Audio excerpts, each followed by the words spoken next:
হাতে হাত করা, কোমরে দড়ি আর গায়ে বাংলাদেশের জার্সি পরা সেই কিশোরের কথা মনে আছে?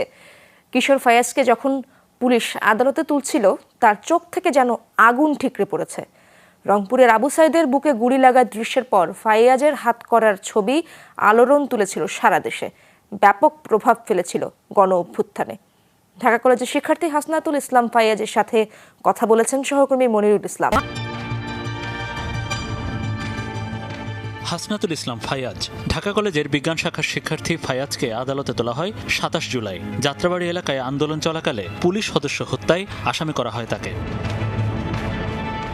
৫ আগস্ট আওয়ামী লীগ সরকার পতনের পরদিন রাতে টঙ্গীর কিশোর উন্নয়ন কেন্দ্র থেকে জামিন পেয়ে এখন নিয়মিত পড়াশোনা আর ক্লাসে মনোযোগ দিয়েছেন ফায়াজ। যমুনা টেলিভিশনের কাছে বলছিলেন, কিশোর বয়সেও কেন পুলিশের গুলির মুখে আন্দোলনে নেমেছিলেন। শহীদ আবু সাইদ এবং শান্ত যারা প্রথম দিক দিয়ে আপনার শহীদ হয়েছিল, সেটা সত্যি আমাকে অনেক বেশি আবেগ আপ্লুত করেছে এবং আমি বাসায় অনেকবার কান্না করছিলাম।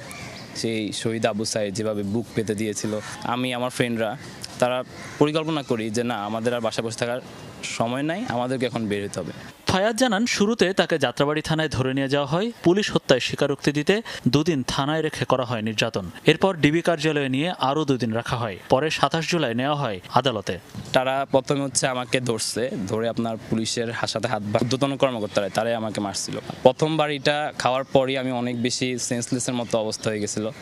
তো বাড়িগুলো দেওয়ার পরবর্তীতে আস্তে আস্তে তারা আমার যে পাকে আপনার উপর করে আমার পায়ের গোড়ালিতে আপনার বাড়ি দিছিল অনেকগুলা। তারা বারবার খালি ভিডিও অন করতেছিল আর আমাকে বলতেছিল যে বল তুই এটা করছিস।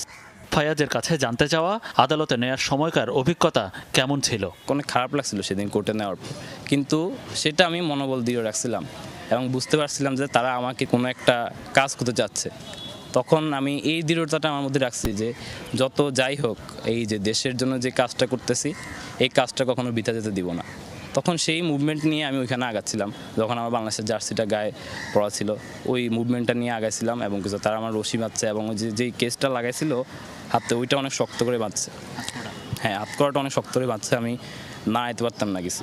আন্দোলন তো সফল, এখন কেমন বাংলাদেশ দেখতে চান কলেজ পড়ুয়া ফায়াজ? আমার যে ভাই, আমাদের ফ্রেন্ডরা যে এত শহীদ হয়েছে, আমরা হয়তো জেলে গিয়েছি, আমরা হয়তো একটু কিছু একটা অংশ করছি, কিন্তু তাদের তো পুরো জীবনটাই ত্যাগ করে দিয়েছে। সেই জায়গা থেকে আসলে বলতে চাই, তাদের ত্যাগটা, তাদের যে ত্যাগ, এই স্মরণটা, এটা সবসময় আমরা রাখতে চাই। আর বাংলাদেশে সবচেয়ে বেশি এখন সংকট যেটা, সেটা হচ্ছে বুদ্ধিভিত্তিক সংকট। দক্ষ প্রকৌশল হিসেবে নিজেকে গড়তে চাই। আল্লাহ যদি চান অবশ্যই হব দক্ষ প্রকৌশল, আর যদি নাও চান ইনশাআল্লাহ দেশের উন্নতির খাতিরে আমি আমার সর্বোচ্চটা দেওয়ার চেষ্টা করব। অনেক ধন্যবাদ। হাসনাতুল ইসলাম ফায়াজের সাথে কথা বলছিলাম। এই যে তাদের যে ত্যাগ তিতিক্ষা, ভবিষ্যৎ বাংলাদেশ সরকার এখন যারা আছে, দায়িত্বে যারা আছে, এই ত্যাগ তিতিক্ষার এবং তাদের যে আদর্শ, তাদের যে ইচ্ছা উদ্দেশ্য, সেই উদ্দেশ্য অবশ্যই মাথায় রেখে ভবিষ্যতে তারা এই দেশ পরিচালনা করবে। মনিরুল ইসলাম, যমুনা নিউজ, ঢাকা।